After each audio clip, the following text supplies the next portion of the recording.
Cette conférence a été donnée le 9 janvier 2019 à 18h au Bardan à Ussel. Elle a été enregistrée avec les moyens du bord et contient des bruits parasites ainsi que l'ambiance du bar. Certains intervenants n'ont pas pris le micro. Ainsi, le contenu de leur déclaration est difficilement discernable. Malgré tout, nous vous souhaitons une agréable écoute.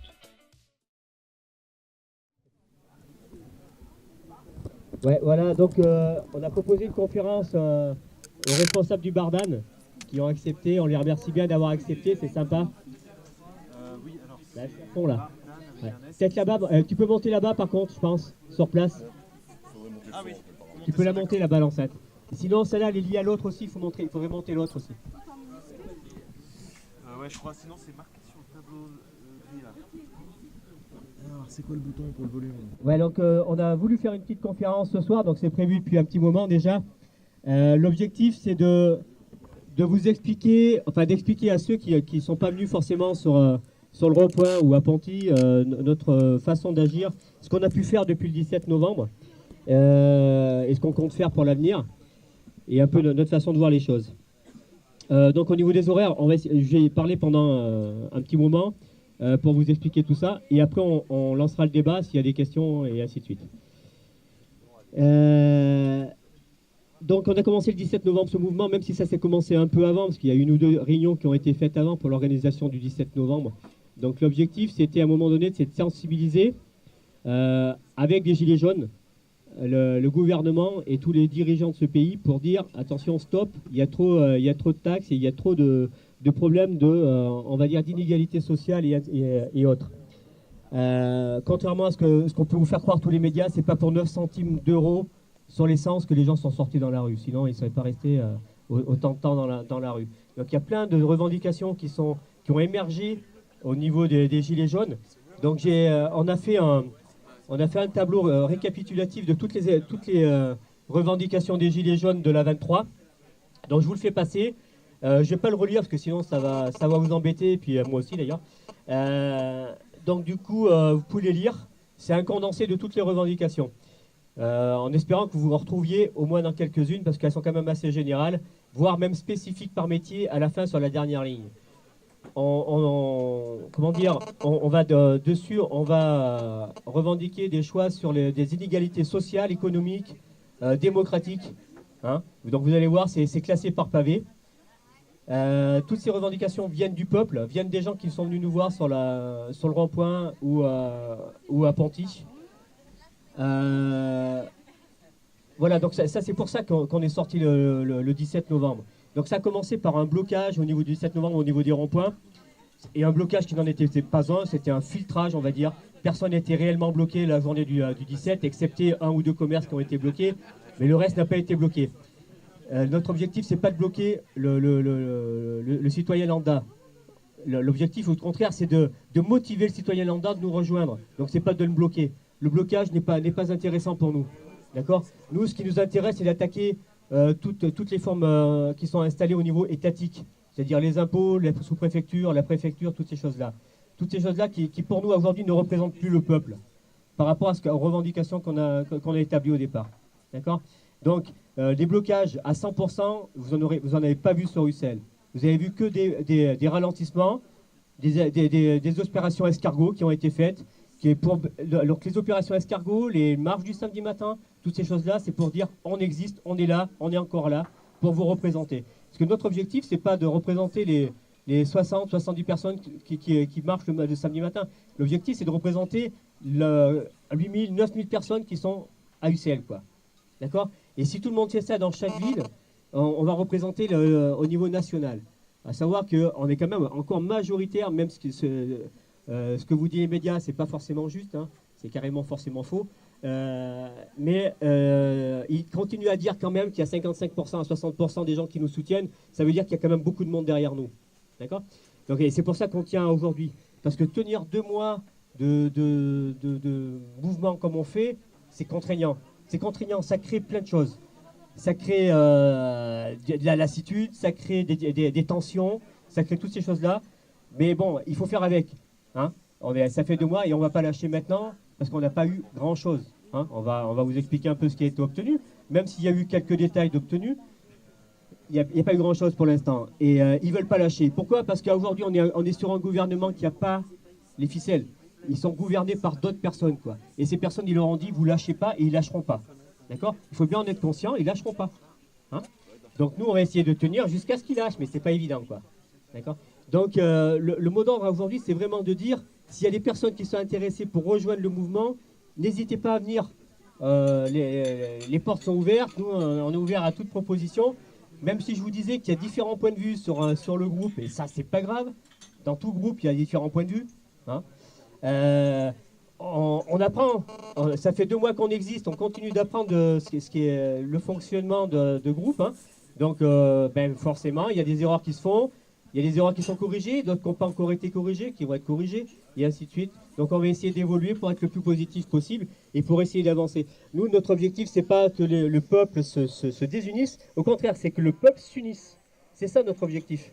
Pour aller défendre des corporations qui aujourd'hui ne sont pas trop défendues. On va parler par exemple tout à l'heure, on va parler de l'hôpital d'Ussel qui aujourd'hui est un peu seul dans la défense de ses droits et de ses besoins. Peut-être que demain, nous, Gilets jaunes, on va aller leur filer un coup de main pour essayer de défendre leurs droits et leurs besoins. D'accord? On est sur un travail de ce côté-là aussi. On a aussi en parallèle contacté nos élus. Donc on est commencé par la commune. Hein, où on a été reçu cordialement au niveau du conseil municipal. On a pu donner nos revendications. Il y a eu un débat qui s'est établi. On a pu échanger avec eux. D'accord? Pour l'instant, aujourd'hui, aucun retour. Bon, après, on est intervenu au niveau de l'intercommunalité. Au niveau de l'intercommunalité, on a pu donner nos revendications, mais il n'y a pas pu y avoir de débat. Donc à partir de là, on est sorti. Il n'y avait pas possibilité, on est parti. D'accord? Donc aujourd'hui, pareil, aucun retour. Certains d'entre nous, 4 personnes sont intervenues au niveau de la région, à Bordeaux. Et là, au niveau de la région, ils se sont engagés de donner des réponses en février. On va attendre février. Bah, franchement, il faut leur donner leur chance. Hein. S'ils veulent donner des réponses en février, on va attendre. Il nous reste juste le conseil départemental où on n'est pas intervenu. Donc pour dire qu'aujourd'hui, on a intervenu aussi au niveau du député, bien sûr, M. Géretti, qui est venu à la cabane et qui est venu encore une fois à la destruction de la cabane, mais qui aujourd'hui nous a apporté aucune réponse. D'accord? Pourtant, je ne suis pas à mon nom personnel, je suis au nom des Gilets jaunes ce soir. Donc, aujourd'hui, vous voyez, on a très peu de réponses de nos élus locaux. Mais on compte encore sur nos élus locaux, on ne les lâche pas pour qu'ils interviennent encore, quoi. D'accord? Après, les avis personnels, c'est autre chose. Mais nous, en tant que formation Gilets jaunes, on est obligé de compter sur des retours des élus locaux. Ok? Donc, on a fait plusieurs manifestations. On a fait des manifestations sur Ussel, donc des petites marches. On a fait des opérations escargots. On a fait des ouvertures de péage au niveau de la 23, là où on était installés. On a aussi été manifestés ailleurs. On a été voir Paris, ce qui s'est passé à Paris. On est plusieurs à être montés sur Paris. Et franchement, quand vous êtes sur le lieu à Paris et que vous voyez ce qui peut se dire à la télé, mais c'est le jour et la nuit. Hein. Franchement. Hein. On était sur Limoges aussi, la semaine dernière, pour intervenir sur Limoges. Et là, c'est pareil. Ce qui peut être dit à la télé, ce que vous voyez réellement, c'est le jour et la nuit. Nous, on n'est pas des casseurs. Les faut être clair et net, on n'est pas des casseurs. On n'est pas des gens... Moi, j'ai des amis qui sont gendarmes, des amis qui sont flics, quoi. D'accord? Donc, je ne vais pas aller leur taper dessus. Vous regarderez dans notre tableau des Gilets jaunes, on n'a pas, sur le tableau des Gilets jaunes, à aller casser du flic, à aller casser des commerces. Hein? Je parle toujours au niveau des Gilets jaunes. Hein. Ok? Donc ça c'est important à dire. C'est que ce n'est pas dans nos revendications. On n'est pas là pour casser. On n'est pas là pour être violent. Par contre, quand on est en manifestation, on nous frappe, on nous gaze. Ok? Ça, on l'a vu, on l'a vécu. Donc il faut être conscient de ça, c'est qu'aujourd'hui on est dans un pays où c'est compliqué de manifester, même pacifiquement. D'accord? Mais donc on a eu aussi une délégation de filles qui sont portées à Toulouse, qui avait une manifestation des femmes sur Toulouse dimanche dernier.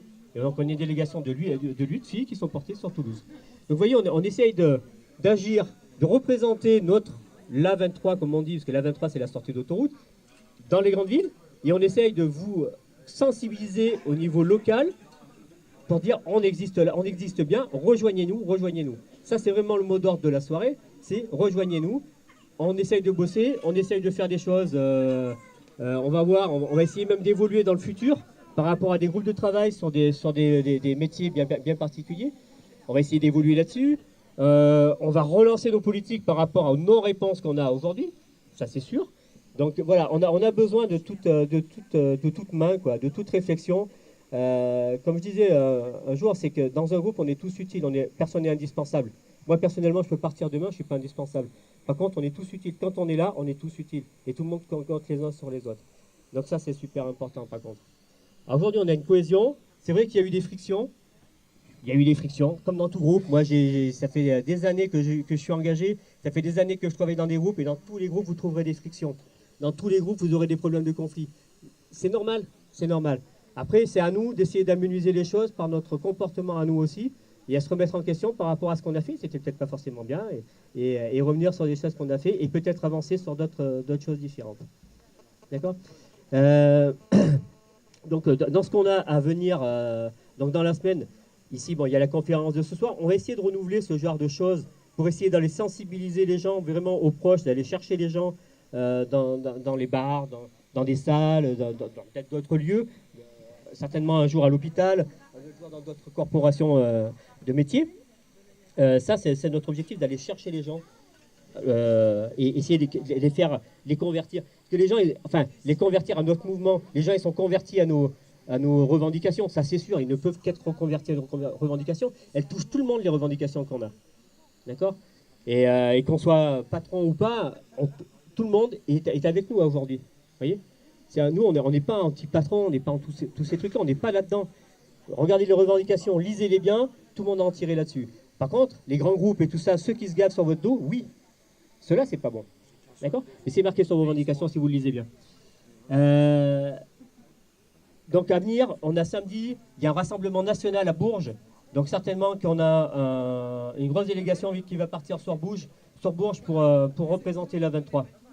D'accord? À chaque fois qu'on va sur des grandes villes comme ça, il faut savoir que c'est risqué pour les gens qui y vont. Risqué parce qu'ils peuvent se faire gazer, risqué parce qu'ils peuvent se faire frapper, risqué parce qu'ils peuvent être mis en garde à vue parce qu'ils ont un masque. Parce qu'aujourd'hui en France, si vous avez un masque, vous êtes répréhensible. Même si c'est juste pour vous protéger des gaz qu'on va vous balancer, quoi. Vous êtes répréhensible et vous pouvez être mis en garde à vue. D'accord? Il faut savoir ça. Donc aujourd'hui, quand on va sur une manif, franchement, on en a fait plusieurs, et quand on part, ça se sent, il y a de la tension. Les gens, on est tous pères de famille, enfin pas tous, mais la plupart sont pères de famille, on a tous un travail ou une activité, on a tous des enfants, une femme qui nous attend le soir. On n'a pas forcément envie de rester à 72 heures en garde à vue, quoi. Mais s'il faut, eh ben on y restera, c'est pas un problème. D'accord? Mais c'est pour vous dire que quand même, on n'est pas dans cette optique-là d'affrontement perpétuel. On est pour défendre nos droits, pour défendre vos droits, avant tout. D'accord? Voilà, moi c'était le mot que je voulais vous dire ce soir. Il y en a d'autres qui vont certainement intervenir. Et après, on va laisser le droit à la question et on essaiera de répondre à vos questions. D'accord? Merci à tous.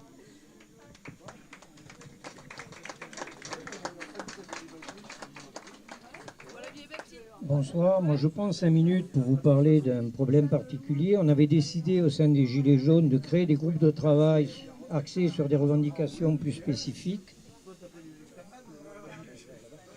Et il nous est apparu que parmi les choses à défendre, il y avait surtout l'hôpital public, qui est quand même assez symptomatique de notre modèle social aujourd'hui attaqué de toutes parts. Bon, je ne vais pas vous faire l'historique des 30 ans d'attaques que subit l'hôpital public sous différents gouvernements, les différentes lois qui ont réussi aujourd'hui à le rendre incapable d'assumer ses missions de service public. D'ailleurs, le terme même de mission de service public a disparu avec la loi HPST, la loi Hôpital, Patient, Santé, Territoire, où on l'a remplacé par le terme de mission d'intérêt général. On ne va pas épiloguer sur la subtilité sémantique, mais elle est de taille, puisqu'une mission d'intérêt général peut être faite par une structure privée. Ce n'est pas obligé qu'elle soit faite par une structure publique. Donc on démantèle petit à petit l'hôpital public. Ils ont créé toutes les conditions pour qu'il en soit ainsi. Je vais vous donner un exemple vite fait. Quand vous mettez un numerus clausus à l'accès des études de médecine, vous réduisez le nombre d'étudiants. Vous savez qu'un certain nombre de médecins vont partir en retraite. Donc il suffit de former moins de gens que ceux qui partent en retraite et vous créez un besoin. Et à partir de là, c'est utilisé pour faire des regroupements. Et les regroupements, ben, ça crée les déserts médicaux. Ça veut dire qu'aujourd'hui, ben, faut aller à Limoges, il faut aller à Clermont, il faut aller pour trouver certains soins. Alors que l'hôpital, sa mission, c'est de garantir à tous et à toutes des soins gratuits de qualité partout.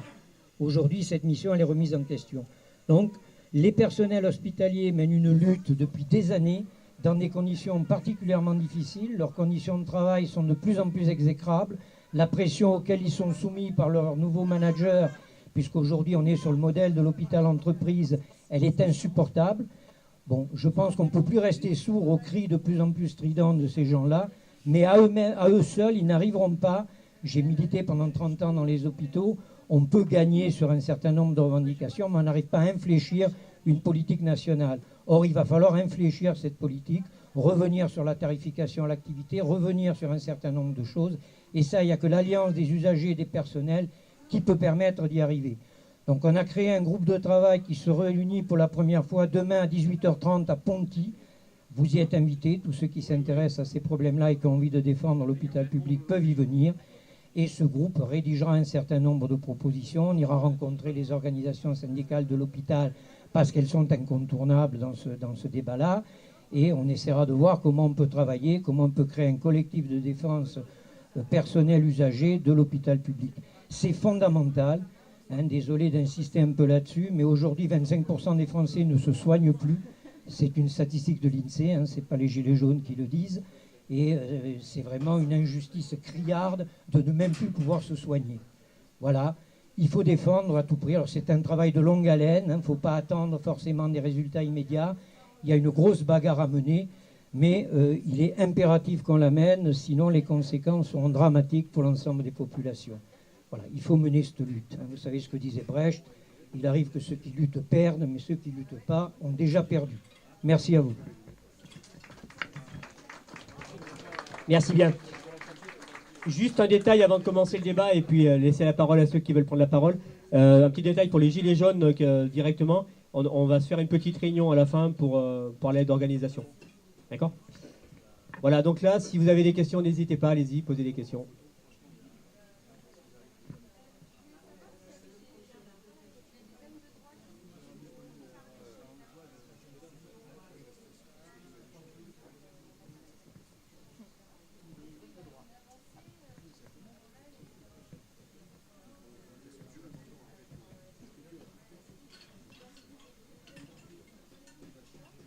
Non, aujourd'hui, il n'y a pas de synergie pour lutter contre ça. Ouais. Il y a des mouvements individuels qui se sont créés pour lutter. Il y a des dépôts de plaintes qui se sont faits, mais il n'y a pas de synergie au niveau national, au niveau régional, et ainsi de suite. Voilà. Aujourd'hui, si tu veux, le problème qu'on a et qu'on rencontre, c'est peut-être ce problème de synergie, justement. Nous, ce qu'on va essayer de faire, c'est de rencontrer au niveau départemental des gens de Naples, des gens de Tulle qu'on a déjà rencontrés, hein, mais on va essayer de créer une synergie à ce niveau-là. Déjà commencer au niveau départemental. Si on peut créer une synergie au niveau départemental, on va pouvoir avancer au niveau régional. Et après, on pourra peut-être avancer plus haut. Mais déjà, créer quelque chose au niveau départemental qui n'existe pas aujourd'hui. Ça existe dans certains départements, mais pas chez nous. D'accord ? Ce qu'on veut aujourd'hui, moi, je parle un peu beaucoup ce soir, voilà, pour des conditions, pour des raisons un peu particulières, mais moi, je ne suis pas représentant des Gilets jaunes. D'accord ? Je suis pas chef des Gilets jaunes. Rien de ça. Comme je vous disais tout à l'heure, moi demain je peux me barrer quoi. Joël peut très bien prendre le micro, Steph peut très bien prendre le micro. C'est pas un problème. On est tous au même niveau. On est tous en train de défendre vos droits, les droits de chacun. D'accord ? Mais il n'y a pas de responsable en Gilets jaunes. Et on veut surtout pas qu'il y ait de responsable aujourd'hui au niveau des Gilets jaunes. D'accord ? Et au niveau du CEL, on n'est pas non plus dans une représentation au niveau des européennes et tout ça. On est beaucoup loin. On est très loin de ça. Même s'il y a des gens qui ont avancé là-dessus, nous on s'en fout un peu de tout ça. Nous ce qu'on veut, c'est vraiment créer cette synergie locale, quoi, déjà, au niveau départemental. Voilà. Même s'il y a des gens qui nous rejoignent, qui sont de HID, c'est ça. On a des gens qui commencent à travailler avec nous au niveau de HID, au niveau plus de la Haute-Corrèze. On travaille avec pas mal de gens. Il y a des gens de Naples qui doivent monter demain certainement nous voir. Enfin, voilà, on est en train quand même de travailler sur cette synergie pour être encore plus efficace au niveau départemental, quoi. Mais on est quand même obligé d'être ici présent pour être travaillé au niveau communal. Il y a aussi du travail au niveau communal, il y a du travail au niveau départemental, il y a du travail au niveau régional, il y a du travail au niveau intercommunal et après au niveau national. Bien sûr, vous avez vu, les revendications sont surtout nationales. Voilà, d'autres questions ? Ou des prises de parole, hein. Allez-y, hein, parlez, hein. Il y a un micro en plus.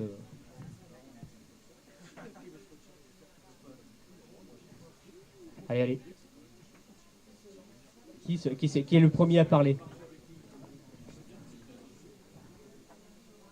Donc au niveau du RIC, il n'y a aucune avancée aujourd'hui. Hein. Donc, ouais. Ouais.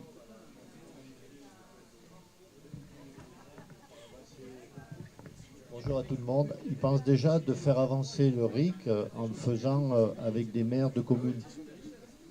Et ce qui couperait un peu l'herbe sous le pied à Macron avec ce qu'il veut faire dans l'Hérault, là je crois, sans tarder. Et ça serait bien que ça se fasse un peu partout, quoi.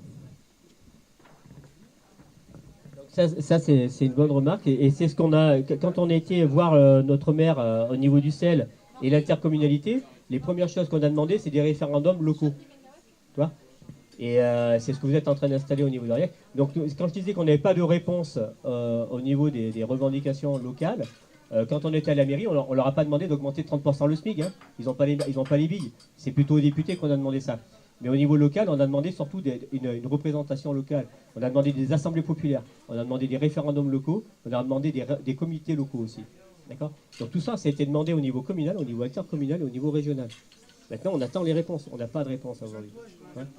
Donc là, c'est à nous aussi peut-être de les relancer et de voir comment on va pouvoir avancer de ce côté-là. Quoi. Mais ouais, c'est bien que vous avanciez de ce côté-là aussi, c'est super.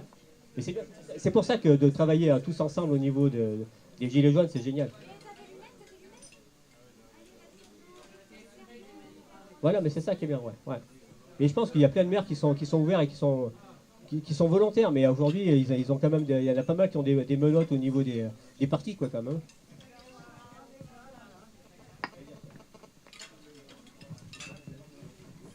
Bonsoir. Du coup, c'est une petite question. Bon, je pense, je connais peut-être déjà en partie la réponse, mais c'est aussi pour en parler avec tout le monde. Les Gilets jaunes de Commercy dans la Meuse, ils ont lancé un appel à créer des assemblées populaires partout depuis déjà la fin du mois de novembre. On en a déjà parlé avec les copains de la 23 et je sais que c'est quelque chose à quoi ils sont sensibles, mais je veux aussi en parler peut-être avec toute la salle, sachant qu'il y a un deuxième appel des Gilets jaunes de Commercy qui date de la fin du mois de décembre et qui invite à ce que toutes les assemblées populaires qui auront pu se constituer depuis le début du mouvement se réunissent à Commercy le 26 janvier. Et du coup, voilà, c'est à la fois pour parler de ça et pour savoir si vous avez avancé, peut-être sur la 23, sur l'idée peut-être d'envoyer des délégués, etc. Moi, j'essaie de discuter avec les uns les autres pour voir si on pourrait y aller ensemble à un moment, quoi. Voilà. Ah, merci Antoine. Donc nous, on a eu cette info depuis un petit moment, ça fait plus d'un mois qu'ils ont lancé cette histoire de rassembler les assemblées populaires et de créer pareil encore une synergie au niveau des assemblées populaires, ce qui nous paraît une super chose et que c'est vraiment comme ça qu'on va avancer. Non, on n'a pas réfléchi encore pour le 26, si ça répond à ta question. Eux, de leur côté, je sais qu'ils avaient un doute sur le lieu de réunion. Donc c'était soit Commercy, soit dans le centre pour essayer de créer une accessibilité pour tout le monde, quoi. Et je sais qu'ils sont aussi sur cette réflexion-là pour voir si vraiment ils maintiennent la Commercy. Parce qu'il faut savoir que Commercy, c'est en Alsace, c'est très loin pour nous, c'est très loin pour les Marseillais, c'est très loin pour les Niçois, c'est très loin pour tout le monde et ça engendre des frais. Parce que il ne faut pas croire, mais quand on monte à Paris, quand on monte à Limoges, quand tout ça, ça quand même engendre des frais. Les gens, on raque à chaque fois, quoi. Bon, on va pas se plaindre. Nous, notre volonté, c'est vraiment de faire avancer les choses. Donc c'est comme ça, quoi. Mais donc du coup, Commercy, ça fait encore plus loin et ça engendre des frais aussi pour beaucoup de gens. Et donc ils sont en train de se poser cette question. Mais par contre, on y réfléchit beaucoup. À Commercy, il y a une super dynamique au niveau des assemblées populaires. Je voulais juste faire passer une info là qu'on a reçue tout récemment. Il y a Tarnac qui va organiser tous les jeudis, ça démarre d'ailleurs demain à 18h30, une assemblée générale, donc tous les jeudis, des Gilets jaunes du plateau. Donc ceux qui peuvent y aller iront. Je comptais en parler un peu plus tard, mais merci beaucoup d'avoir relayé le truc. Donc voilà, moi je m'appelle Antoine, j'habite à Tarnac. Ça fait quelques fois avec d'autres amis de là-haut du plateau, Tarnac ou d'autres villages qu'on descend voir les Gilets jaunes de la 23. On a pu faire des manifs ensemble aussi, notamment à Limoges la semaine dernière, c'est vraiment chouette. Et on se dit, mais vraiment, merci donc de le dire, toutes les semaines maintenant, à partir du jeudi 18h, on va faire un point de rendez-vous et on va créer une page Facebook aussi, en se disant, on n'a pas trop su comment se raccrocher au mouvement depuis le début de notre manière à nous, donc on va un peu partout, mais en fait, faire notre propre point de rendez-vous, mais voilà, tous ceux qui veulent venir, et je me disais tout à l'heure, c'est dommage, c'est en même temps que le rendez-vous sur l'hôpital, peut-être faudra choisir, ça peut être le jeudi suivant. Sur la place de l'église, on va installer un barnum, on va monter un brasero, et en fin de soirée, on pourra aller boire un coup au chaud, parce que peut-être il fera un peu froid. Voilà, vous êtes tous invités chaleureusement.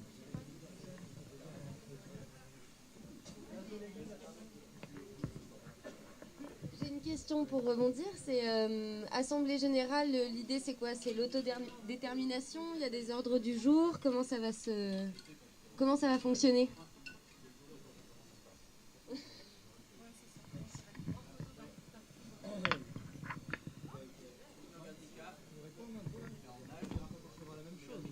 Moi, si je défends cette idée d'assemblée populaire, c'est parce que je pense que c'est la forme d'organisation la plus ancienne dans les sociétés humaines. Que quand on regarde dans n'importe quelle histoire des sociétés humaines, en fait, le premier réflexe dans les villages, c'est de se faire des palabres autour de l'arbre à palabres, c'est de se faire des discussions et que tout le monde soit impliqué là-dedans. Et je crois que plus la société est montée en généralité, plus en taille, etc., plus on a eu des élus qui, au fur et à mesure, parlent à la place des autres et nous dépossèdent du pouvoir. Et au fond, pour moi, l'idée du RIC, elle est directement, il n'y a presque pas besoin de la revendiquer si on fait exister d'abord des assemblées populaires. Ensuite, le reste suivra. C'est de s'organiser à l'échelle des gens qui se sentent concernés. Et je pense sur une ville comme Ussel, ça voudrait dire plusieurs quartiers. Sur des villages, ça peut être le village en entier. Sur des petits villages, etc. Mais je crois que c'est la première forme de démocratie, la plus profonde et la plus sérieuse qu'on puisse retrouver, et que c'est quelque chose qui manque gravement aujourd'hui dans notre société. Voilà, c'est juste quelques mots là-dessus. Une question là-dessus qui reste sûrement ouverte, mais comment on passe le cap de l'entre-soi avec ces assemblées générales là?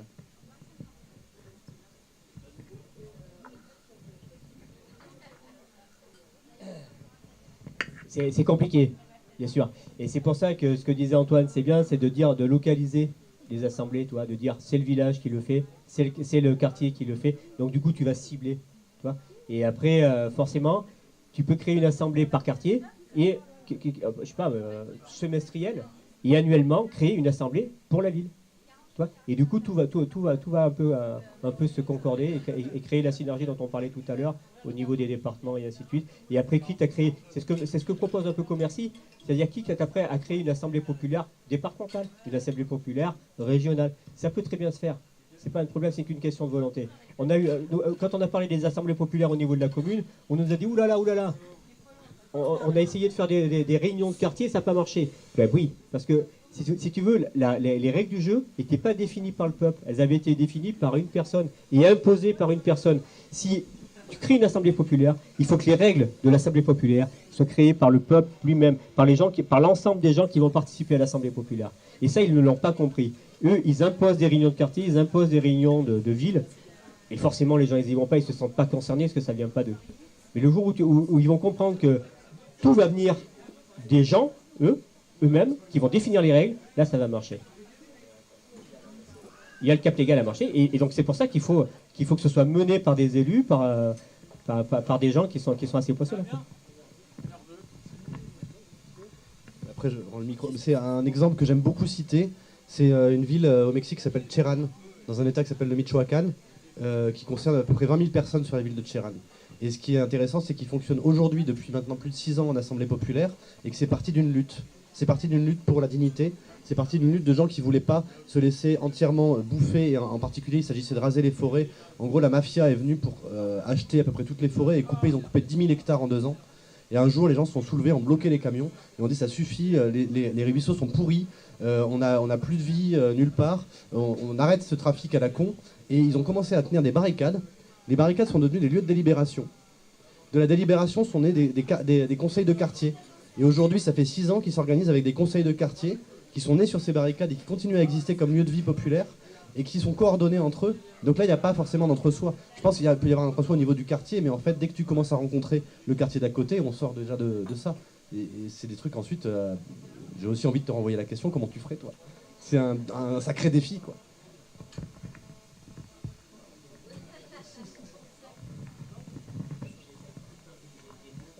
Juste un petit détail, il y a aussi une ville en dessous de Barcelone qui est un peu moins importante, voilà, qui a 3000 habitants et qui fonctionne encore depuis plus longtemps et qui marche très bien en assemblée populaire, quoi. D'accord. Mais ils sont allés beaucoup plus loin au niveau des salaires, au niveau de plein de choses. Ils ont créé de l'activité collective et ainsi de suite sur la ville. Ouais, c'est ça. Oui.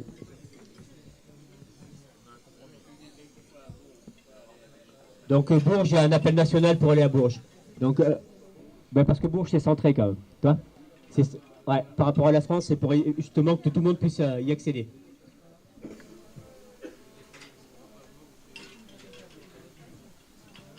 Allez-y, hein, s'il y en a d'autres qui veulent prendre le micro ou poser des questions, n'hésitez pas, c'est le moment. Sur les revendications, par exemple, ça peut être s'il y a des questions sur les revendications.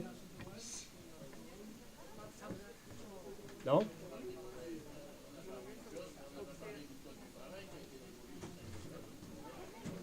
Oui. Donc on a fait des prospectus qui vous sont distribués sur ce qu'on a déjà fait, sur ce qu'on va faire, et ainsi de suite. Donc vous pourrez les prendre. Hein. C'est Gwendo qui les a fait là-bas et qui peut vous les distribuer. Ben si, tout ça. Si, lis les revendications, tout est mis. Tout est mis sur les revendications.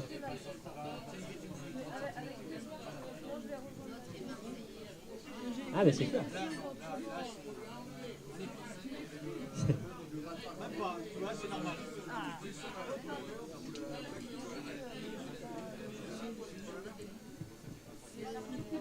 Donc sur les revendications, vous verrez que tout le monde est touché justement par rapport à ce que tu dis. Il y a tout ce qui est revendication un peu générale par rapport où aller chercher l'argent. Mais il y a aussi par métier, il y a par corporation, mais il y a les retraités, il y a les chômeurs, il y a les SDF. Tout le monde est sur nos revendications. Hein. Et c'est surtout pour qu'à un moment donné, on est en train de vous... Enfin, depuis le début, on essaie de vous faire croire que les gens sont dans la rue pour une taxe de 9 centimes d'essence. J'insiste et je le rappelle là-dessus. C'est pas pour ça que les gens sont dans la rue. Ça a été la goutte d'eau. Bien sûr, ça a été remis en avant pour la suppression des taxes. Mais c'était la goutte d'eau qui a fait déborder le vase. Mais vraiment, le vase était beaucoup plus grand que ça, quoi. Oui. Donc, au niveau des Gilets jaunes, il y a quelques points qui ont été mis en avant. Donc, on parle... Aujourd'hui, vous payez l'essence moins cher, certainement. C'est certainement grâce aux Gilets jaunes. Ça, c'est sûr.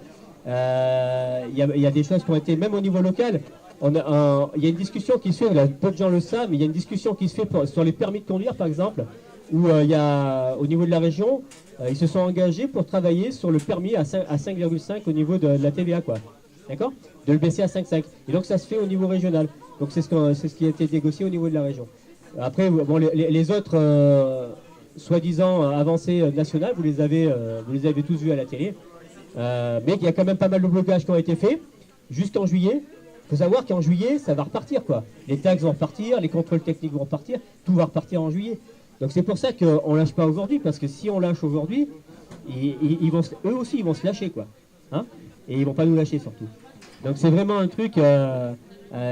enfin, c'est un mouvement auquel on tient et sur lequel il faut tenir, quoi. Franchement, il faut tenir. Et même aujourd'hui, on a quand même besoin d'aide par rapport au nombre de personnes. S'il y a des gens qui ont un peu de temps, même 1 heure par jour ou 1 heure par semaine, c'est pas grave. C'est toujours du temps qui à nous va nous apporter. Comme on disait tout à l'heure sur les groupes de travail, par exemple, on a besoin de monde, et ainsi de suite, quoi. Je sais que le contact avec les syndicats est urticant pour certains d'entre vous. Il n'empêche qu'aujourd'hui, il faudrait les interpeller parce qu'il y a une grande négociation qui s'ouvre. Tu parlais de la loi travail. Dans le cadre des négociations liées à cette loi travail, c'est autour de l'assurance chômage. Or, ça va être là aussi un enjeu très important autour de l'indemnisation des chômeurs. Donc je pense qu'on serait bien inspiré là d'interpeller les organisations syndicales qui négocient ça avec le gouvernement et qui soient vis-à-vis de la représentation populaire que nous sommes, qu'ils aient des comptes à rendre, hein, qu'ils n'aillent pas en loose day comme d'habitude, lâcher des trucs à droite à gauche. On sait qu'il y en a qui sont toujours prêts à négocier. Là, il y a aussi un vrai combat à mener.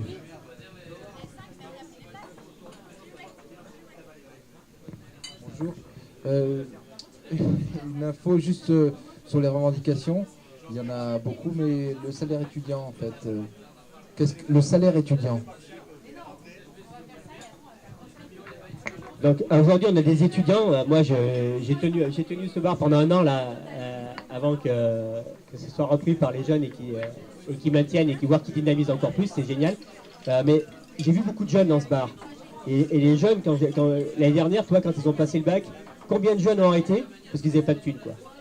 Tu vois? Parce qu'ils n'avaient pas de thunes. Ils ont passé le bac, tu vois, mais derrière, ils ont arrêté. Parce qu'ils n'avaient pas la thune pour aller payer un appartement. Parce que moi-même, j'ai été confronté à cette situation il y a un bail maintenant, putain, il y a plus de 30 ans, quoi. Où quand tu as des parents qui n'ont pas forcément les moyens, et ben, t'as pas trop envie de les foutre plus dans la merde, quoi. Et donc tu te dis, si moi je vais faire des études, qu'il se saigne pour... toi, un jeune, c'est un jeune. Et donc du coup, il y a des bourses, mais ça suffit pas. Franchement, ça suffit pas les bourses. Il faut quand même rajouter du pognon, quoi. Hein, et aujourd'hui, on a des étudiants pauvres, quoi. Plein d'étudiants pauvres. Et donc, on estime qu'un salaire minimum d'étudiant serait intéressant. Et ça serait peut-être un début pour aller vers le salaire à vie, quoi. Enfin, moi, personnellement, là ça n'engage que moi, par contre. Hein. Là, c'est personnel. Le salaire à vie, c'est quand même une solution pour l'avenir. Hein. Mais ça, on pourra en reparler en aparté, si tu veux. Mais le salaire étudiant nous paraît être une priorité pour les étudiants pauvres, quoi. Voilà. Pour mettre tous les étudiants sur le même pied d'égalité, quoi. Voilà ce qu'on entend par salaire étudiant et ce qui a été revendiqué sur le rond-point pour les étudiants, quoi. On a fait, si vous voulez, les étudiants, enfin les lycéens, ont fait un début de manif au niveau de leur lycée et les gilets jaunes de la 23 ont été les accompagner pour pas qu'ils fassent n'importe quoi, parce que la plupart des jeunes, ils ne savaient pas quoi faire, ils ne savaient pas comment faire. Et donc la 23 ont été les accompagner pour essayer de gérer un peu leurs trucs et tout ça. Et donc il y a eu pas mal d'échanges qui ont été faits et les revendications lycéennes sont sorties de ce mouvement-là, quoi. D'accord ? Ça répond à ta question ? Voilà. Super.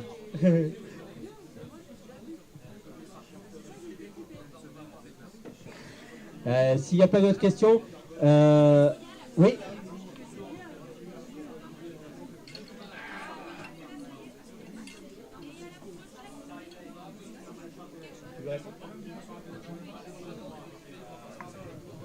Alors, concernant ces cahiers de doléances, c'est le président des maires ruraux qui a saisi les mairies pour ouvrir des cahiers de doléances et que les mairies soient ouvertes les samedis afin que les habitants puissent les remplir.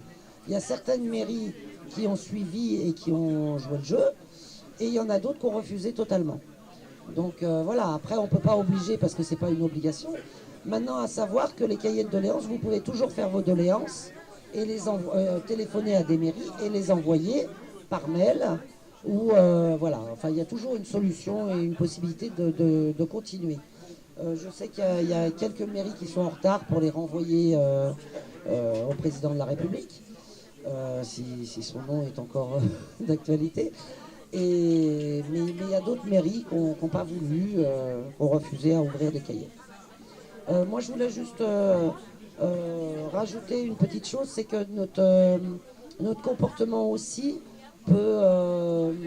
on se doit de changer aussi sur certaines choses pour faire évoluer.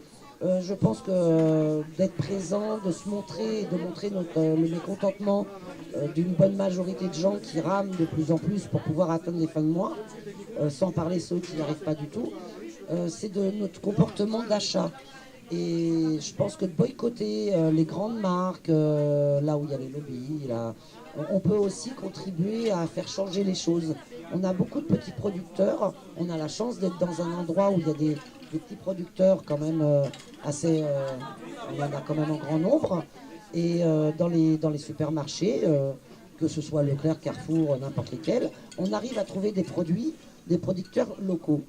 Et je pense que notre comportement d'achat peut aussi jouer à faire réfléchir le gouvernement. Parce que s'il y en a moins qui achètent des marques connues, ça pourrait faire changer aussi les choses. Donc, par rapport au cahier de doléances, moi, là je vais faire une remarque personnelle. Rien que sur Ussel, déjà ils ont eu 2 doléances en 15 jours. Nous on avait un cahier, enfin une boîte qui en 15 jours était archi pleine, quoi. Ils voyaient toutes les revendications qu'on peut avoir. Donc à un moment donné, c'est aujourd'hui, est-ce qu'on a des politiciens qui sont représentatifs? C'est à eux de se poser aussi ce genre de questions. D'accord? Et donc c'est pareil, on a imposé un cahier de doléances. Vous voyez? Alors que nous, la boîte, elle est venue d'une décision des gens qui étaient sur la place, quoi. Avec un vote et ainsi de suite. Vous voyez la différence entre ce qui marche et ce qui ne marche pas aujourd'hui? Je pense que c'est un exemple assez concret, quoi.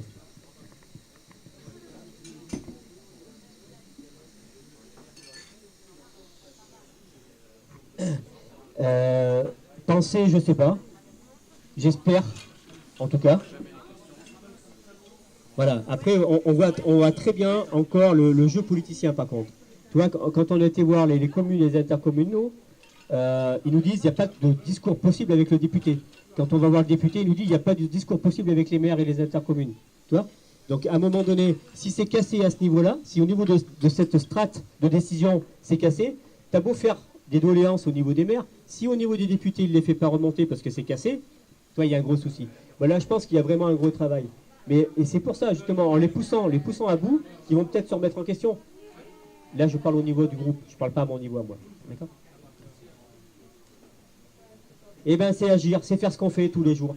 C'est être là, c'est être présent. C'est quand ils vont faire les vœux, c'est peut-être y aller avec nos gilets jaunes, tout modestement, et leur dire, eh, voilà, on est là, on vous écoute et vous n'avez plus le droit de faire de conneries, quoi. Tu vois?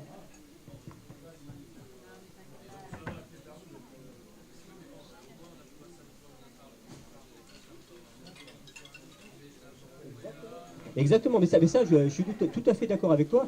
Et ces maires-là, justement, eh ben, il faut les amener avec nous. C'est un peu, tu sais, comme je parlais des policiers et des gendarmes tout à l'heure. Si un jour, ces gens-là, ils se rendent compte qu'en fait, quand on travaille aussi pour eux, peut-être qu'un jour, ils vont quitter leur béret et puis ils vont venir avec nous, ils vont mettre des gilets jaunes.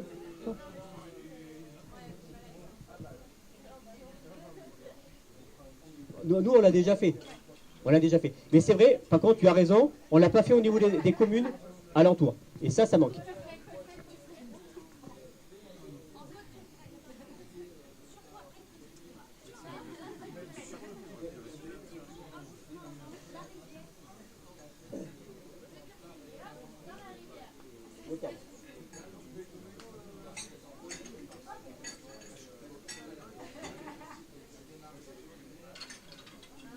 Et ça, c'est une super remarque, et c'est vrai que là, il faut qu'on y réfléchisse de notre côté. Et d'ailleurs, comme tu es très volontaire là-dessus, tu vas venir nous aider pour rencontrer ton maire si tu as un maire. Ouais, donc voilà, ça peut être l'occasion. Non, toi, ça peut être l'occasion de venir. Oui, on l'a déjà rencontré ensemble. Ouais.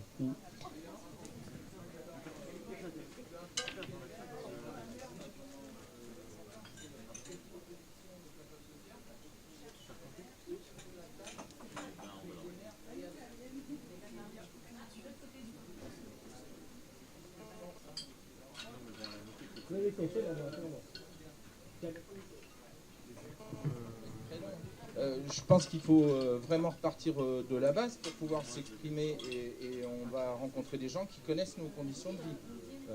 Et qu'il n'y a pas que les maires, il y a les conseillers municipaux. Parce que des fois on représente une commune par un maire, mais au bout du compte, ouais, c'est un ensemble de personnes qui prend des décisions. Et je me dis que ça peut être intéressant de les rencontrer sur certains sujets.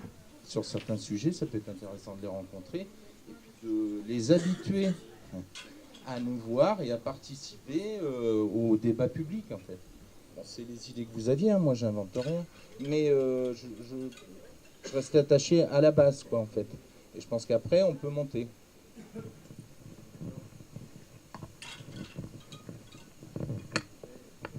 Non, ça c'est un point sur lequel on est vachement attaché, nous, de la communication avec nos maires. Parce que franchement, il y a plein de petits maires de communes qui se battent comme des dératés pour essayer de faire avancer leur commune. Hein. Il faut pas y croire, quoi, c'est vrai. Hein. Et être maire d'une petite commune aujourd'hui, c'est hyper compliqué. Hein. Parce qu'on n'a pas de directeur technique, on n'a pas toutes ces choses-là. Et quand on vous appelle, c'est vous qu'on appelle. Donc c'est vrai qu'ils sont... et je pense qu'ils seraient ouverts, certains, à ce qu'on aille les voir. D'accord. Après, 2020, c'est aussi une échéance électorale, donc il faut qu'on nous, on tombe pile poil dans cette échéance-là, c'est les élections de maire. Bon, cette année, il y a les européennes, moi, j'en parle pas, mais au niveau de 2020, il y a les élections au niveau des communes, quoi, au niveau des maires. Et c'est vrai qu'à un moment donné, on peut... Mais là, c'est par contre, là, je quitte mon gilet jaune et je reprends ma casquette personnelle. Il est peut-être intéressant de se poser la question, c'est... Ok, si on n'a rien gagné d'ici 2020 et que le mouvement s'est essoufflé et qu'on a plus rien, c'est peut-être aussi aller chercher nos communes et faire le travail qu'on a voulu faire là, d'aller le faire dans nos communes, quoi. Et moi, j'ose espérer que ça aura bougé avant et que j'ai pas besoin de me présenter sur une commune, quoi. Tu vois ? Parce que c'est peut-être ça le deuxième point, c'est qu'à un moment donné, si ça bouge pas au niveau collectif dans un premier temps, comme on veut faire bouger aujourd'hui, c'est qu'à un moment donné, il va peut-être falloir aller au charbon et aller chercher les choses, quoi. Hein ? Voilà. Au niveau des élections, ouais. Ben oui, mais bien sûr. Ah, mais comme je te disais tout à l'heure, le système il est pénalisant pour tout le monde, et même pour les petits maires de petites communes. Bien sûr, bien sûr. On est tous d'accord là-dessus. Hein.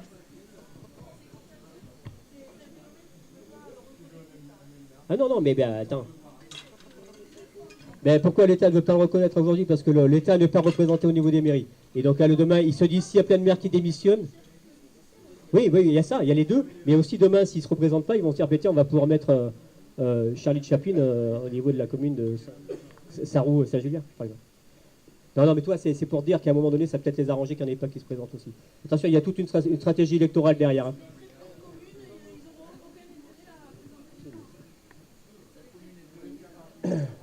Oui, mais de toute façon, ils veulent regrouper un maximum. Aussi. Ça, c'est le troisième point auquel je n'avais pas pensé, c'est qu'ils veulent supprimer plein de communes, comme ils ont fait déjà à Sarrou. Et vous, c'était volontaire quand même. Regroupement de communes, ouais.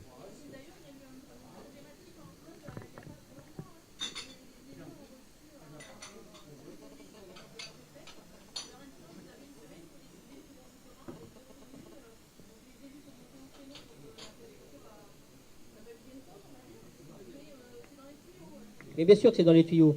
Mais bien sûr que c'est dans les tuyaux. Et de toute façon, un des objectifs, mais là, c'est de virer les communes, hein, c'est bien sûr. Alors que nous, on se bat pour que les communes existent. C'est logiquement, même si c'est pas vrai aujourd'hui, c'est nos premiers interlocuteurs et il faut garder nos communes. Il n'y a pas.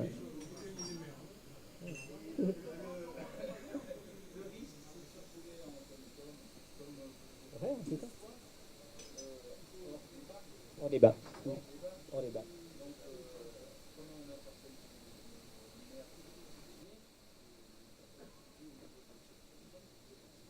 Et là c'est peut-être ton idée de tout à l'heure d'aller chez eux, parce que c'est pas évident. Enfin, eux, ils étaient devant 100 personnes, il y avait plus de 100 personnes. Il y en a pour certains, c'est pas évident de bouger. Moi, je le comprends très bien. Il y a des gens, c'est pas évident d'être dans la contradiction ou d'être dans la contestation. Donc c'est pas évident. Et c'était brutal. En plus, c'était brutal. Donc d'aller les voir chez eux, peut-être que oui, comme tu dis, ça peut peut-être créer une dynamique extérieure.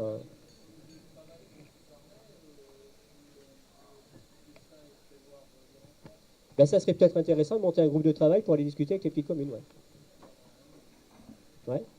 S'il y en a d'autres qui sont intéressés, on va pouvoir monter un groupe de travail pour travailler sur les petites communes. Oui, non, mais c'est bien.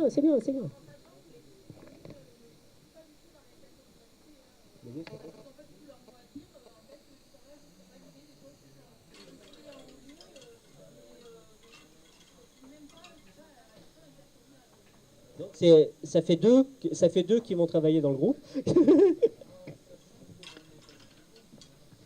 Non, le gilet jaune, ce n'est qu'un symbole physique. Tout le monde est gilet jaune. Aujourd'hui, il y a 60 à 70% de gilets jaunes. Oui, mais bien sûr. Mais ce que je te dis, mais tu es gilet jaune en fin de compte.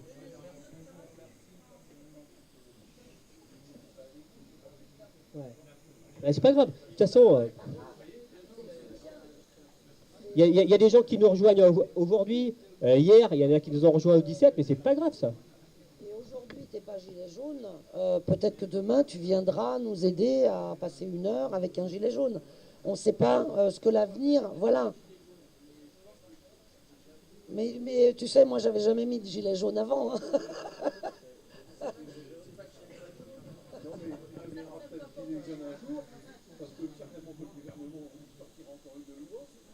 Mais bien sûr, parce que c'est pas fini, hein.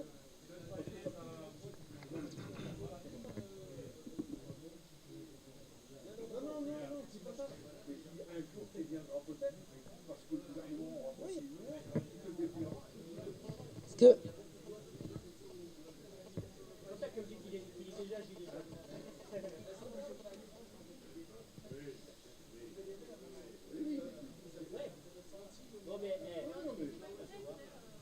Ouais, les gilets jaunes, c'est juste une représentation physique. Il n'y a rien de grave dans le fait d'être gilet jaune.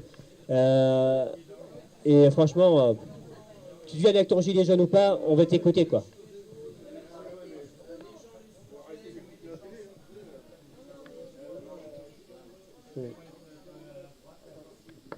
Justement.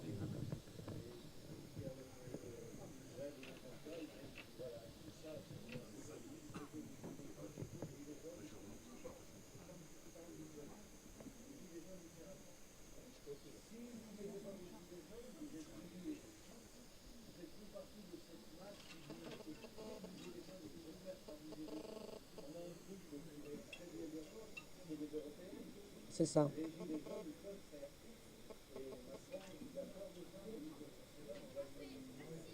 C'est ça. Et quand, lorsqu'on écoute le gouvernement, il nous parle des gilets jaunes comme des casseurs. On nous montre des images en boucle de gens méchants, violents, insultants et des cassos, alors que ça veut rien dire. Et quand on va discuter avec les gilets jaunes, on s'aperçoit que c'est complètement l'inverse. Lorsqu'on écoute le gouvernement, il y a un essoufflement énorme des gilets jaunes. Il déploie 88 000 CRS samedi. Donc, quand on a un essoufflement de gilets jaunes, on ne déploie pas autant. Donc, c'est bien que l'information et la fausse information sont là. On nous donne pas la bonne information, mais c'est volontaire. Hein. C'est volontaire de passer des images de violence. Parce que, comme ça, les gens ont peur. Et surtout dans nos campagnes. Parce que dans nos campagnes, on regarde quoi, la télé? Et on regarde en boucle. Donc, on nous passe des images de violence. Des CRS qui se font taper dessus. On ne nous a pas passé le nombre de morts de gilets jaunes qui ont été sur les ronds-points, qui se sont fait, qui ont perdu la vie pour défendre les valeurs. Pour nous défendre tous. Je ne parle pas de gilets jaunes, mais je parle pour nous défendre tous nos droits, nos acquis. Non, mais du tout. Du tout, non, mais...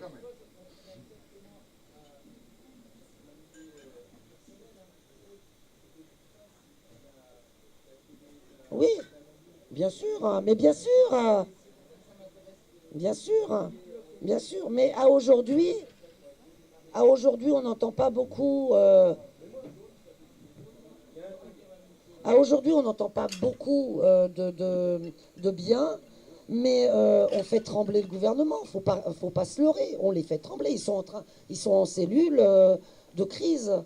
Ils ont même parlé de guerre. Hein. Non, mais on n'est pas en guerre quand même. Hein. Parce que je pense qu'ils ont dû oublier ce que c'était que la guerre. Enfin, ils l'ont pas connu. Moi non plus, et heureusement. Et je pense qu'il faut le souhaiter à personne. Mais voilà, ils veulent foutre la trouille au maximum pour que les gens se désolidarisent. Voilà.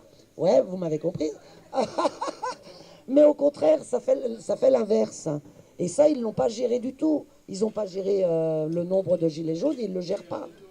Donc c'est là qu'est notre force. Et c'est pour ça qu'il faut vraiment qu'on soit ensemble, soutenus. Gilets jaunes, non, gilets jaunes. Enfin voilà, bien sûr. Mais je pense que dans le regroupement des gilets jaunes et ceux qui ne portent pas, on se retrouve tous. Quelque part, on se retrouve tous.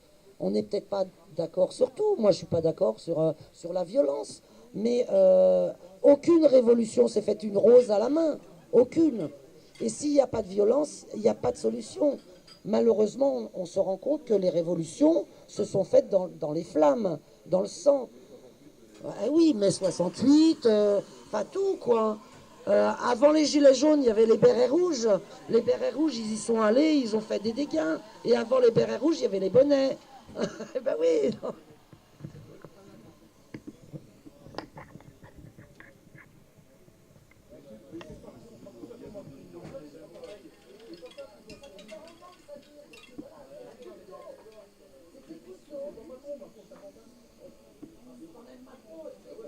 Donc, moi je te rejoins dans ta façon de voir, de dire, de repartir de la base. Mais aujourd'hui, c'est un point super important de repartir de la base. Mais c'est pas suffisant.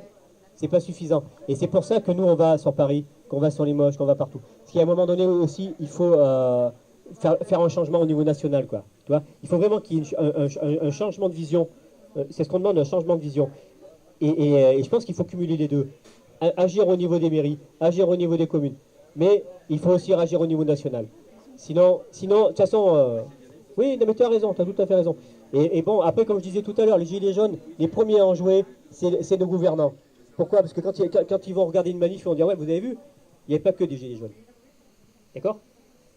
Donc eux, ils jouent avec ça aussi. Parce qu'en fait, aujourd'hui, le gilet jaune, il représente quelque chose. Il représente des revendications. Il représente une crainte de l'État. Et c'est ça qu'on a réussi à avoir. C'est la crainte de l'État. Et c'est ça qui est important. Parce que tant qu'ils craignent rien, tu n'arriveras à rien à tirer. Et donc aujourd'hui, ils craignent quelque chose. Quoi, on ne sait pas, mais ils craignent quelque chose. D'accord? Et donc ça, aujourd'hui, c'est pour ça que maintenant qu'on a créé cette crainte au niveau national, on peut intervenir au niveau local. Parce que t'inquiète, les maires, ils la sentent cette crainte nationale aussi. Ils ont des pressions qui viennent d'en haut. Et donc du coup maintenant quand on va aller voir les maires avec nos gilets jaunes, si toi tu y vas tout seul, comme ça en tant que représentant local, ils vont même pas t'écouter. Par contre si on y va avec nos gilets jaunes, vu ce que ça représente, il y aura une écoute. Et c'est dans ce sens-là où je dis c'est un symbole quand même qui est relativement intéressant par rapport à ce qu'on a pu gagner depuis 2 mois. Quoi. Voilà. Oui, il faut se méfier des symboles, ça, bien sûr. Mais on peut se méfier de tout aussi. D'accord. Et c'est vrai, tu as raison, hein, il faut se méfier des symboles. Il faut se méfier de ce que ça représente surtout. Ce que le symbole. Je me méfie pas trop des symboles, je me méfie de ce que représente le symbole. Et je suis d'accord parce qu'il a tellement été dit de conneries sur ce que représentent les gilets jaunes aujourd'hui que ça repoussait beaucoup de gens.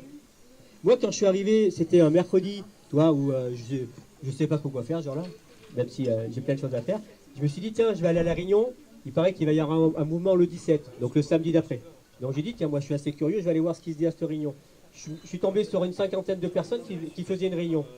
Avec leurs mots à eux, parce qu'ils n'avaient pas forcément l'habitude de faire des mouvements de protestation, des mouvements de contestation. Mais par contre, il y avait tout le monde. Il y avait des retraités, il y avait des jeunes, il y avait des chômeurs, il y avait des entrepreneurs, il y avait tout le monde. Et c'est ça que représente le gilet jaune. C'est pas forcément ce que va dire tel ou tel média. Et c'est pour ça que tout de suite ça m'a interloqué, toi, et puis je me suis dit, merde, il y a quelque chose qui se passe, quoi. Et j'ai envie de participer à ça. Et c'est pour ça que j'y suis allé. Voilà. Tu vois. Mais je suis d'accord avec toi qu'il faut se méfier des symboles. Il faut surtout savoir ce que représente le symbole.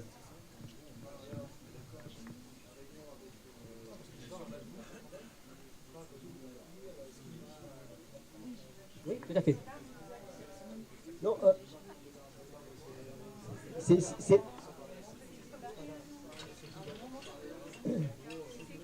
Oui, bien sûr. Ah, oui, tout à fait. Non mais tu es d'accord, mais t'es venu sur le rond-point, jamais on vous a jeté en disant attendez, on vous avez pas voulu gilet jaune, vous venez pas quoi. On a discuté quoi. Hein, il y a eu une discussion. T'es venu aussi à l'intercommunalité, tu étais toi à l'intercommunalité? Non. T'es venu et personne lui a dit non t'es pas gilet jaune, tu viens pas quoi. Non, non, notre optique elle est pas là non plus. Oui bien sûr, c'est bien.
pensais à une petite chose aussi.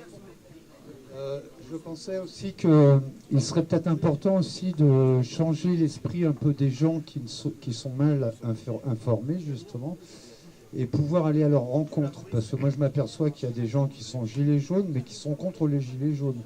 Et je trouve que c'est quand même grave. Et parce qu'ils ont cette information qui est complètement du baratin, quoi. Hein. Nous, on arrive à aller chercher l'information parce qu'on va chercher à droite, à gauche, autre part. Mais il y a certaines personnes qui regardent que la télé, et BFM et toutes les conneries, là, et qui ont une opinion des gilets jaunes qui est un peu craignos. Mais ils sont gilets jaunes. Hein. Et je trouve une subtilité pour les interpeller, les motiver. Quoi, je ne sais pas, par contre. Mais on peut le faire individuellement, mais après... Merci bien. Oui, c'est ça. C'est déjà la première chose, c'est de le faire individuellement et reprendre les gens à chaque fois. Moi, quand j'entends des bêtises qui se disent sur les gilets jaunes, je suis le premier à les reprendre, quoi. Donc c'est déjà ça, c'est le rôle de chacun de reprendre les gens sur les bêtises qui se disent, mais c'est pas forcément que sur les gilets jaunes. Moi, quand un maire va me dire une connerie, je vais le reprendre, quoi. Tu vois, je vais pas l'écouter et rien lui dire. Donc l'important, c'est ça. C'est vraiment là, on rentre dans l'éducation populaire. Pour certains qui connaissent le mouvement d'éducation populaire, c'est vraiment c'est que chacun a un rôle à jouer dans la société. Et donc si chacun reprend à chaque fois des conneries qui peuvent se dire, peut-être qu'on va avancer. Donc ça, c'est le premier point. Et deuxième point, nous, de notre côté, c'est pour ça qu'on a fait cette réunion ce soir, pour essayer de convaincre les gens, d'expliquer les choses, d'expliquer ce qu'on fait, d'expliquer ce qu'on va faire, et puis de convaincre les gens de venir nous rejoindre, quoi. Voilà.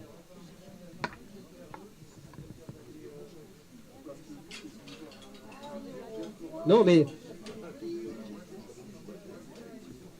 voilà, c'est peut-être ça. Mais tu as raison, hein. Et c'est peut-être ce qui était dit tout à l'heure par rapport aux petites communes.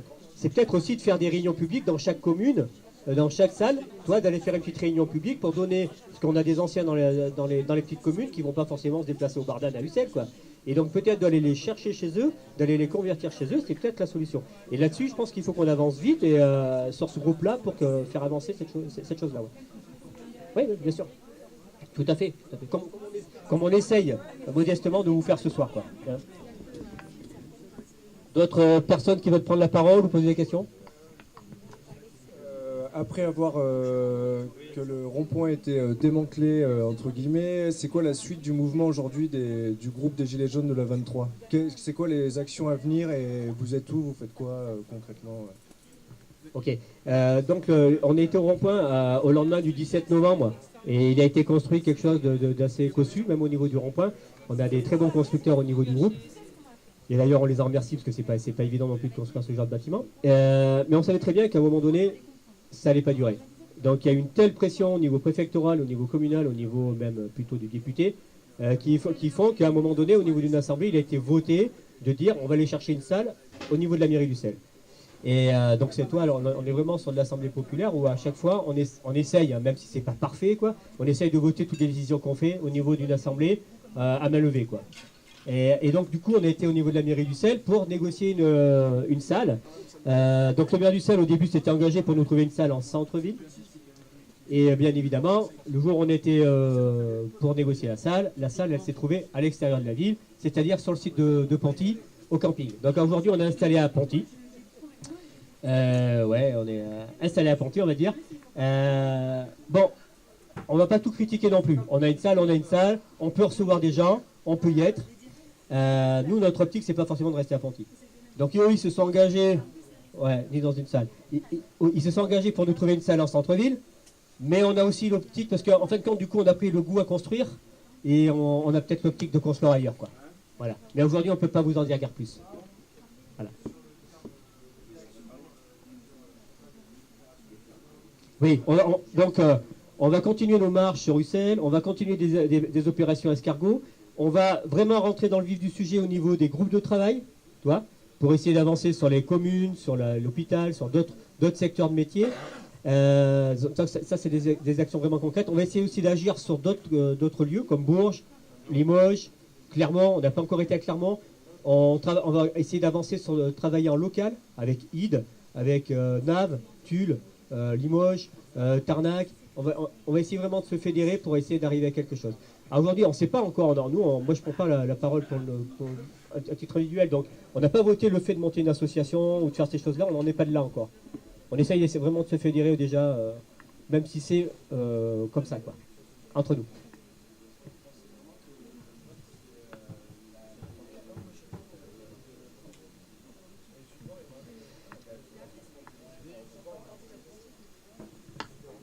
Est-ce que le vote est-il votre manière de prédilection pour prendre vos décisions? Est-ce que vous ne pourriez pas réfléchir à d'autres manières de prendre des décisions en groupe? On peut très bien y réfléchir. De toute façon, on n'arrête pas de réfléchir. On est ouvert à d'autres propositions. Nous, aujourd'hui, c'est la solution par rapport à nos assemblées qui nous paraît la plus logique, de voter à main levée. Et quand il y a la majorité, on prend la décision. Voilà. Du coup, ça veut dire qu'il y a une minorité qui est pas abrimée, mais qui en tous les cas n'est frustrée et ne prend pas la décision avec le reste du groupe. Tout à fait, mais c'est ça le souci du vote.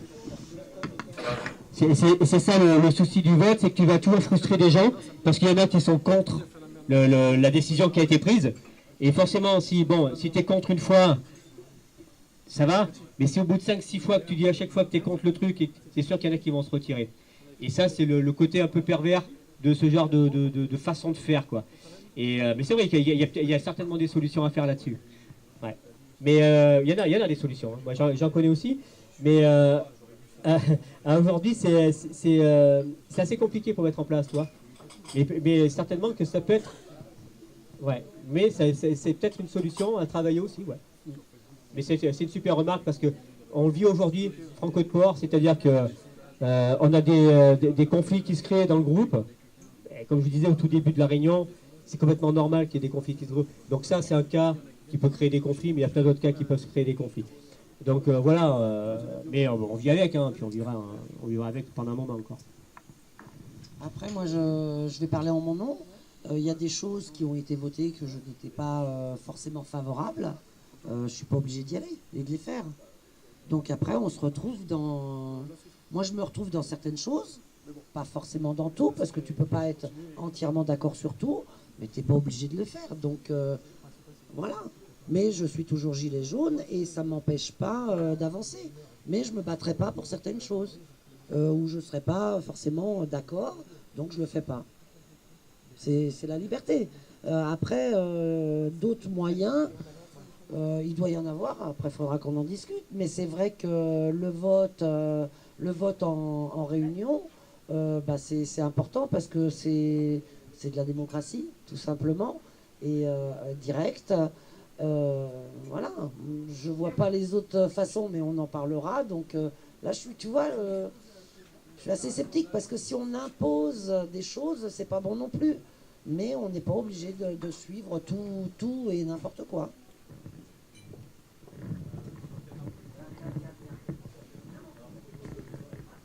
Merci. Alors je suis tout à fait d'accord avec ce que tu viens de dire par rapport au fait que quand on est en démocratie, c'est pas parce qu'on est en démocratie que ce sera forcément la bonne décision qui sera prise pour soi, mais c'est le rôle de l'intérêt commun. Et moi je voudrais vous faire une suggestion tout simplement. Ce qui me fait vraiment peine par rapport à notre République aujourd'hui, c'est qu'on est sur un système représentatif. Quand elle a été fondée, ou même à l'époque de la Révolution, si on remonte vraiment dans le passé, le but c'était pas de mettre en place la démocratie. Au XVIIIe siècle, ils parlaient pas de démocratie, c'était vraiment un mot qui était évité, parce que pour eux c'était le symbole de l'anarchie et la République.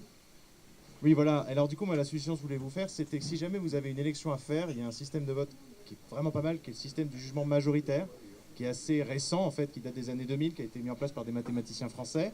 Et le principe, en fait, c'est qu'au lieu d'avoir un système, vous avez un premier tour qui élimine tous les petits, qui supprime toute la diversité politique pour garder deux gros camps et deux grosses idées, en gros, un faux socialisme et un libéralisme. Vous avez un système de notation en un seul tour. Tout le monde note son candidat ou éventuellement son programme préféré. On n'est pas obligé d'avoir des candidats, hein. On peut faire une élection de programme et de directives politiques. Et finalement, avec un seul tour, vous prenez en compte toutes les diversités politiques. Et il y a des tout petits candidats ou des tout petits partis qui pourraient être élus ou prendre une partie des décisions de cette manière, qui seraient éliminés dès le premier tour aujourd'hui. Comment ? Alors c'est une forme de proportionnel, mais c'est plus précis qu'une proportionnelle parce que la proportionnelle... Voilà, et notamment parce que ça ne s'applique pas à des assemblées. Parce que le but, c'est pas d'élire un grand nombre de gens, c'est d'élire soit une personne ou alors un collège de personnes. Voilà, c'est mieux pour les décisions. Ouais, voilà. Mais sinon, oui, effectivement, pour élire une assemblée, il vaut mieux la proportionnelle. Mais l'assemblée, ça se critique aussi, parce que c'est un tout petit groupe qui représente plein de gens, quoi. Parce que quand on voit que, par exemple, au Parlement européen, il y a un nombre minimum de députés, il faut 6 députés par pays. Et du coup, à Malte, comme il y a une toute petite population, ils ont 6 députés européens, et il y a un représentant pour 9000 personnes, alors qu'en France, il y a un représentant pour 900 000 personnes. En revanche, les députés européens, il n'y a rien de démocratique. Hein, parce que les députés européens, ils servent à rien. Ils servent absolument à rien. Ils ne prennent pas de décision. Donc ça ne sert à rien. C'est du vent. On nous amuse avec ça. Hein. Eh bien oui. Donc ça ne sert à rien. Ils ne sont pas entendus. C'est la Commission européenne qui compte, quoi. Hein. Et c'est la Commission européenne, elle est supranationale. C'est bien notre problème, c'est qu'on n'a plus de notre souveraineté. C'est ça le problème. C'est ce qu'on a perdu. C'est ce que tu disais tout à l'heure. Alors, c'est pour ça qu'on est là tous, j'en profite un peu les gilets jaunes, parce que nous avons perdu, voyons, dans nos petits pays, nous perdons tous nos services publics, les postes, les perceptions, les gares, les hôpitaux. Je pense c'est ça, c'est un ras-le-bol général. Là, c'est la rage, voilà, les gens, on n'a plus d'interlocuteurs. Il faut tout faire par Internet. Mais Internet, ça ne marche pas. Les cartes grises, comment on fait pour faire la carte grise? Comment on fait pour la carte d'identité? On ne peut plus la faire. C'est ça qui fait démarrer les gens. Ils sont en train de tout casser.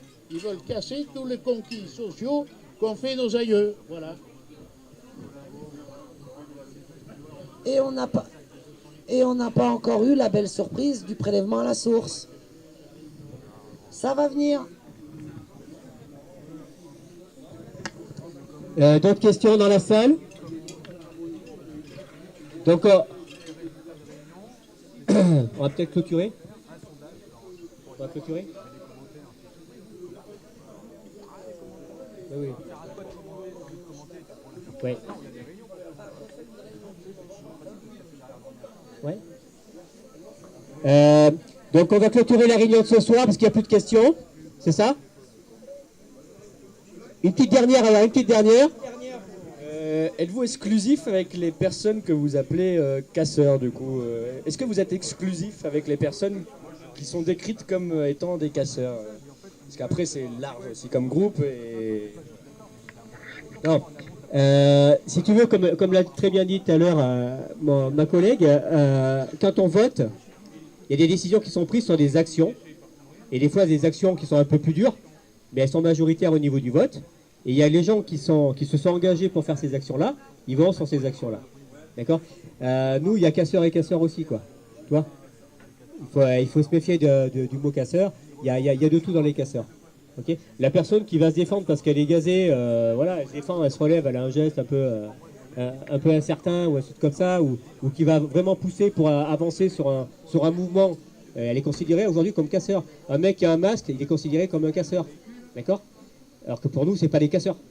On est dans cet état-là, quoi. Ouais. Voilà, c'est ça. Voilà, ça dépend. Par contre, le mec qui va casser un magasin pour casser un magasin gratuitement, moi, ça me dérange un peu, quoi. Tu vois? Ou le mec qui va brûler une bagnole, alors que le gars, certainement, qu'il en a besoin pour aller bosser. Voilà, c'est ça. Donc voilà, toi, il y a casseurs et casseurs. Hein? Il faut quand même un peu se méfier par rapport à ça. Parce qu'une des stratégies du gouvernement, ça va être de criminaliser de plus en plus ce mouvement. C'est-à-dire que j'entends déjà dire ça et là, des gens qui disent aujourd'hui les gilets jaunes c'est quasiment terminé, il va rester qu'une poignée de radicalisés, puisque le mot est à la mode, qui vont vouloir en découdre et tout casser. Donc c'est pas du tout le cas. Il ne faut pas vous laisser embobiner parce que bon, les médias au début ont suivi ce mouvement, aujourd'hui ils sont en train d'inverser leur truc et d'essayer de criminaliser de plus en plus le mouvement. Bon, on sait très bien que les forces de police, ils ont leurs complices, les blacks machins, les qui cassent tout, qu'on ne vienne pas me dire qu'aujourd'hui en France, tu n'es pas capable d'isoler 200 couillons qui foutent le bordel. C'est pas vrai. S'ils le foutent et que les gens les regardent, c'est qu'il y a une complicité pour ça. Voilà. Bon, j'ai pas les moyens d'affirmer des accusations précises là-dessus, mais tout le monde le sait, ça a été publié, il y a eu des témoignages.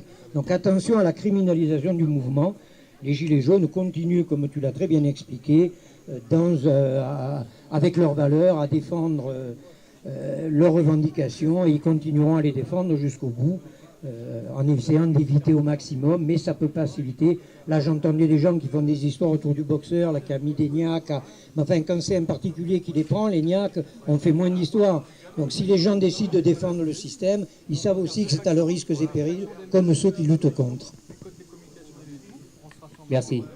Ouais, ça c'est super important au niveau des gens qui se font prendre par des vidéos et ainsi de suite. Il faut vraiment se méfier de cette désinformation, quoi. Hein, parce que c'est rabâcher pour bourrer le crâne aux gens, quoi. Donc pour finir la réunion, ce que je tenais à dire, c'est qu'on a des assemblées maintenant qui sont programmées les dimanches matin à 10h au niveau de Ponty pour l'instant. D'accord. Mais par contre, vous serez informés si des fois on change de lieu. Mais dimanche à 10h, il y a une assemblée populaire où il y a des décisions qui sont prises. Donc si certains ont des bonnes idées, il y en a plein, parce que là où je suis content, c'est que ce soir, le débat a super bien marché, il y a eu un bon échange, il y a plein de gens qui sont intervenus, il y a plein d'idées qui sont sorties. Donc on va essayer d'avancer et de travailler sur ces idées-là, quoi. En tout cas, merci à tous d'être venus. Et on a un compte Colère Corrézienne sur Facebook. Merci à tous.